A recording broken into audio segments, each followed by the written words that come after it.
ಪ್ರಸ್ತುತ ನ್ಯೂಸ್ನ ವಿಶೇಷ ಕಾರ್ಯಕ್ರಮಕ್ಕೆ ಸ್ವಾಗತ. ನಾನು ಬಶೀರ್ ಅಡ್ಡೆನಡ್ಕ.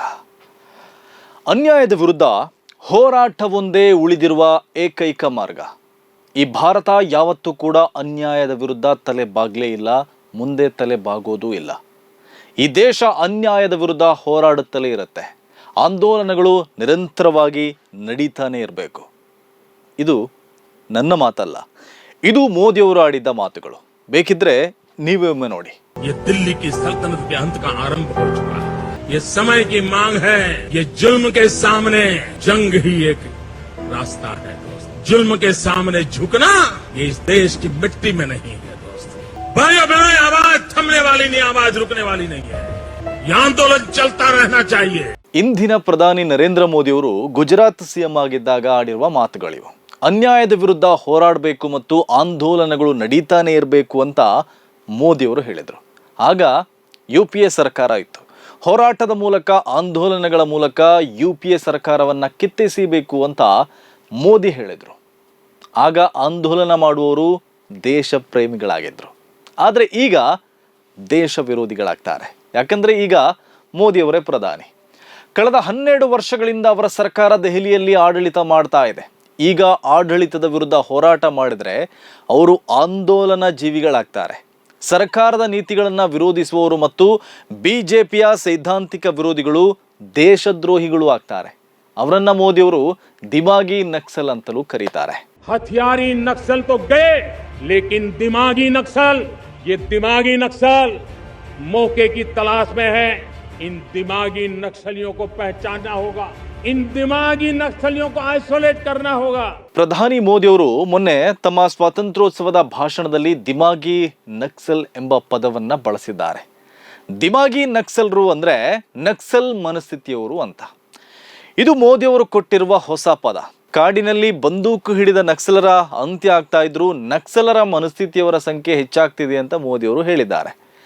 ಒಂದು ಪ್ರಜಾಪ್ರಭುತ್ವ ದೇಶದ ಪ್ರಧಾನಿ, ಅದು ಕೂಡ ಸ್ವಾತಂತ್ರ್ಯೋತ್ಸವದ ಭಾಷಣದಲ್ಲಿ ತಮ್ಮ ರಾಜಕೀಯ ಮತ್ತು ಸೈದ್ಧಾಂತಿಕ ವಿರೋಧಿಗಳನ್ನು ಗುರಿಯಾಗಿಸಿ ಈ ರೀತಿಯ ಬಕ್ವಾಸ್ ಮಾತುಗಳನ್ನಾಡೋದು ಅವರ ಹುದ್ದೆಗೆ ಶೋಭೆ ತರೋದಿಲ್ಲ.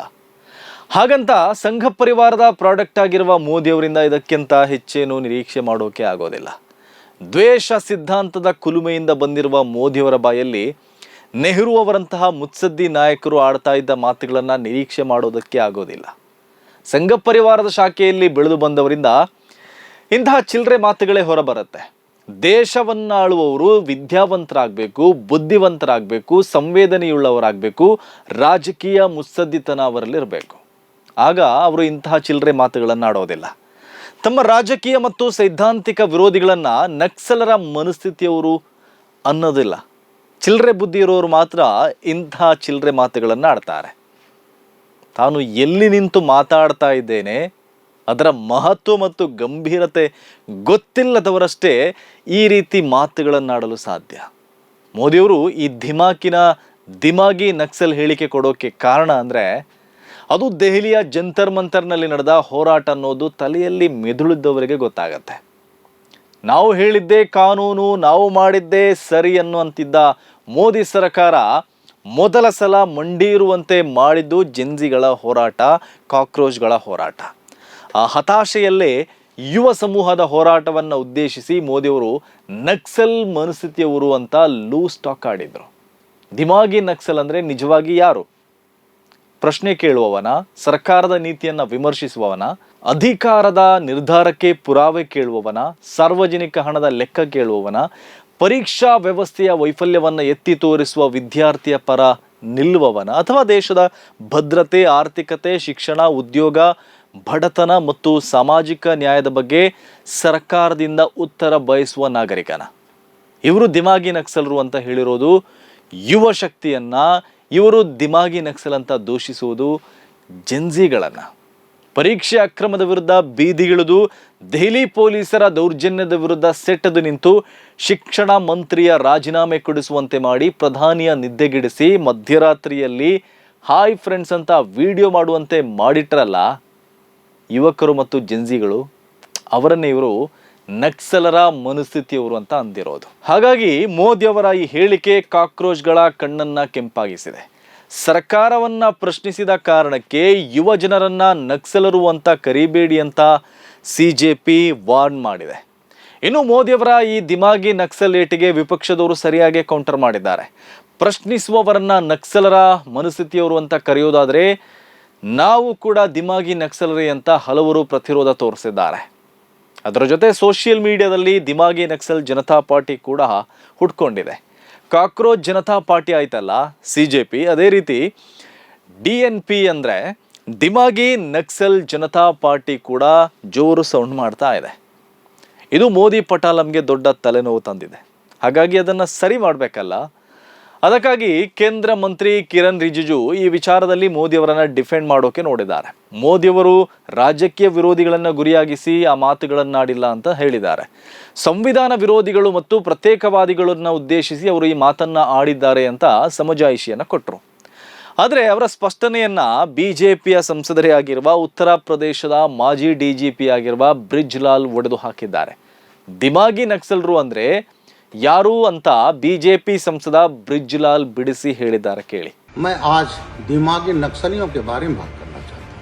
ये दिमागी नक्सली जंगलों में बेहड़ों में नहीं रहते, ये हथियार लेकर नहीं चलते, ये गोलियां नहीं चलाते, ये सिर्फ और सिर्फ अपना दिमाग चलाते हैं. ये शहरों में प्रोफेसर के रूप में, अध्यापक के रूप में, NGO संचालक, बुद्धिजीवी, कवि, लेखक आदि रूपों में ये दिखाई पड़ते हैं. ಪ್ರೊಫೆಸರ್ಗಳು, ಅಧ್ಯಾಪಕರು, ಬುದ್ಧಿಜೀವಿಗಳು, ಕವಿಗಳು, ಲೇಖಕರು, ಇನ್ನು ಅನೇಕ ರೂಪದಲ್ಲಿ ನಕ್ಸಲರ ಮನಸ್ಥಿತಿ ಇದೆ ಅಂತ ಅವರು ಹೇಳಿದ್ದಾರೆ. ಅಲ್ಲಿಗೆ ಮೋದಿಯವರು ಯಾರನ್ನ ಉದ್ದೇಶಿಸಿ ಮಾತನಾಡಿದ್ದರು ಅನ್ನೋದು ಸ್ಪಷ್ಟ ಆಗತ್ತೆ. ಮೋದಿ ಸರ್ಕಾರದ ನೀತಿಯನ್ನ ವಿರೋಧಿಸುವ ಮತ್ತು ಸಂಘ ಪರಿವಾರದ ಸಿದ್ಧಾಂತವನ್ನ ವಿರೋಧಿಸುವವರನ್ನೇ ಗುರಿಯಾಗಿಸಿ ಅವರು ಈ ಮಾತುಗಳನ್ನಾಡಿದ್ದಾರೆ ಅನ್ನೋದನ್ನ ಬಿಜೆಪಿ ಸಂಸದರೇ ಕ್ಲಿಯರ್ ಮಾಡಿದ್ದಾರೆ. ಇವರ ಪ್ರಕಾರ ಬಿಜೆಪಿಯನ್ನ ಬೆಂಬಲಿಸುವವರು ಮತ್ತು ಅಂಧಭಕ್ತರನ್ನ ಬಿಟ್ರೆ ಉಳಿದವರೆಲ್ಲ ದಿಮಾಗಿ ನಕ್ಸಲರು. ಆಡಳಿತದ ತಪ್ಪುಗಳನ್ನು ಪ್ರಶ್ನಿಸಿದರೆ ಅವರು ದೇಶ ವಿರೋಧಿ, ಬಡವರ ಸಮಸ್ಯೆ ಹೇಳಿದರೆ ಅವರು ವ್ಯವಸ್ಥೆಯ ಶತ್ರು, ವ್ಯವಸ್ಥೆಯ ತಪ್ಪುಗಳನ್ನು ಎತ್ತಿ ತೋರಿಸಿದರೆ ಅವರು ಅರ್ಬನ್ ನಕ್ಸಲರು, ಶಿಕ್ಷಣದ ಬಗ್ಗೆ ಮಾತನಾಡಿದರೆ ಅವರು ಅಭಿವೃದ್ಧಿ ವಿರೋಧಿ, ಪರೀಕ್ಷಾ ಅಕ್ರಮಗಳ ಬಗ್ಗೆ ಪ್ರಶ್ನಿಸಿದರೆ ದೇಶವನ್ನು ದುರ್ಬಲಗೊಳಿಸುವವರು, ಗಡಿಯಲ್ಲಿನ ಬೆಳವಣಿಗೆಗಳ ಬಗ್ಗೆ ಪ್ರಶ್ನಿಸಿದರೆ ದೇಶದ್ರೋಹಿ, ದೇಣಿಗೆಯ ಲೆಕ್ಕ ಕೇಳಿದರೆ ಧರ್ಮ ವಿರೋಧಿ, ಪ್ರಧಾನಮಂತ್ರಿಯವರ ನಿರ್ಧಾರಗಳನ್ನು ವಿಮರ್ಶಿಸಿದರೆ ರಾಷ್ಟ್ರ ವಿರೋಧಿ. ಈಗ ಹೊಸ ಪದ ದಿಮಾಗಿ ನಕ್ಸಲ್. ಸರ್ಕಾರದ ವಿರುದ್ಧ ಹೋರಾಡುವವರೇ ಅವರ ಪ್ರಕಾರ ದಿಮಾಗಿ ನಕ್ಸಲರು. ನಾಗರಿಕರು ಪ್ರಶ್ನಿಸಿದರೆ, ಬುದ್ಧಿಜೀವಿಗಳು ವಿಮರ್ಶಿಸಿದರೆ, ಜನರು ಭಿನ್ನಾಭಿಪ್ರಾಯ ವ್ಯಕ್ತಪಡಿಸಿದರೆ ಒಬ್ಬ ಪ್ರಧಾನಿ ಅವರನ್ನ ನಕ್ಸಲರ ಮನಸ್ಥಿತಿಯವರು ಅಂದರೆ ಈ ದೇಶದ ಪ್ರಜಾಪ್ರಭುತ್ವಕ್ಕೆ ಎಂಥ ಸಂದೇಶ ಹೋಗುತ್ತೆ?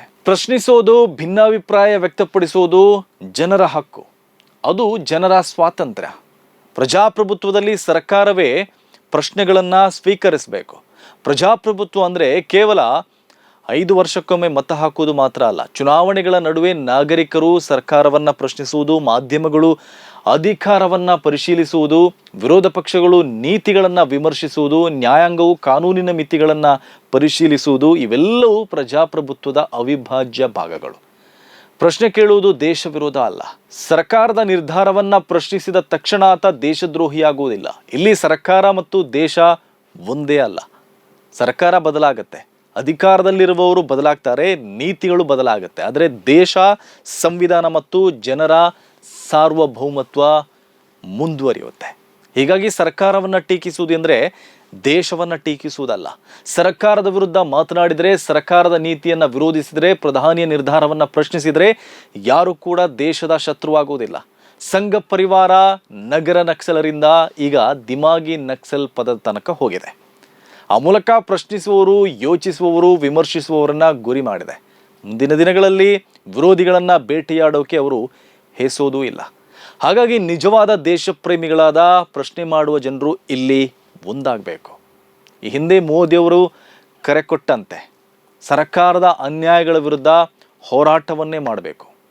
ಯಾವ ಸರ್ವಾಧಿಕಾರಿ ಪ್ರಭುತ್ವದ ಮುಂದೆಯೂ ಪ್ರಶ್ನಿಸುವ ಜನರು ತಲೆಬಾಗಬಾರದು. ಆಂದೋಲನಗಳು ನಿರಂತರವಾಗಿ ನಡೀಬೇಕು. ಇದು ಇವತ್ತಿನ ಪ್ರಸ್ತುತ ನ್ಯೂಸ್ ವಿಶೇಷ. ಸುದ್ದಿಗಳ ವಸ್ತುನಿಷ್ಠ ವಿಶ್ಲೇಷಣೆಗಾಗಿ ನೋಡ್ತಾ ಇರಿ ಪ್ರಸ್ತುತ ನ್ಯೂಸ್. ये दिल्ली की सल्तनत के अंत का आरंभ हो चुका है. ये समय की मांग है. ये जुल्म के सामने जंग ही एक रास्ता है दोस्त. जुल्म के सामने झुकना ये इस देश की मिट्टी में नहीं है. थमने वाली नहीं, आवाज रुकने वाली नहीं है। ये आंदोलन चलता रहना चाहिए।